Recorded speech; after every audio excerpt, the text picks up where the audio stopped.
நெல்லிக்காயை நம்ம எப்படி பயன்படுத்தலாம்? நிறைய பேருக்கு இந்த டவுட் இருக்கும். நெல்லிக்காய் சாப்பிட்டதுக்கு அப்புறமும் நம்ம என்னென்ன விஷயங்கள் செய்யக்கூடாது? காலையில நெல்லிக்காயை நம்ம எப்படி பயன்படுத்தலாம்னா, ஒரு 2 நெல்லிக்காய் எடுத்துட்டு நம்ம ஜூஸ் மாதிரி போட்டுக்கணும்.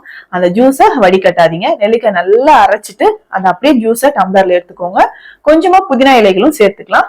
கொஞ்சம் மிளகுத்தூள், உப்பு ஒரு சிட்டிகை அளவு சேர்த்து காலையில இதை எம்டி ஸ்டொமக்ல குடிச்சிடணும். எப்பவுமே நெல்லிக்காய் ஜூஸ் குடிச்சதுக்கு அப்புறம் ஒரு 1 ஹவருக்கு நம்ம வேற எந்த ஃபுட்டும் எடுக்காம இருக்கிறது ரொம்ப ரொம்ப நல்லது. இப்ப குடிச்சதுக்கு அப்புறம் நான் என்ன பண்ணலாம்? எக்ஸசைஸ், யோகா இல்ல வாக்கிங் பண்றேன்னா அதை நம்ம பண்ணிக்கலாம். ஏன்னா பாடியில இருக்கக்கூடிய கெட்ட கொலஸ்ட்ரால் எல்லாமே, டாக்ஸின்ஸ் எல்லாமே எலிமினேட் ஆகும். நம்ம லிவருக்கு ரொம்ப ரொம்ப நல்லது. இல்ல காலையில என்னால எம்டி ஸ்டொமக்ல இந்த நெல்லிக்காய் ஜூஸ் குடிக்க முடியல, 11 o'clock மாதிரி குடிக்கிறதுனாலும் நம்ம குடிச்சுக்கலாம். ஆனா அப்பயும் ஒரு 1 ஹவருக்கு நம்ம எந்த ஃபுட்டும் எடுக்காம இருக்கணும். இல்ல நம்ம ஈவினிங் டைம்ல எடுக்கிறோம்னா ஒரு 4 மணிக்கு வெந்நீர்ல ஒரு 1/2 ஸ்பூன் நெல்லிக்காய் பொடியை போட்டு கலந்து குடிச்சிட்டு வந்தோம்னா நம்ம வெயிட் லாஸ் பண்றதுக்கு ரொம்ப ரொம்ப யூஸ்ஃபுல்லா இருக்கும்.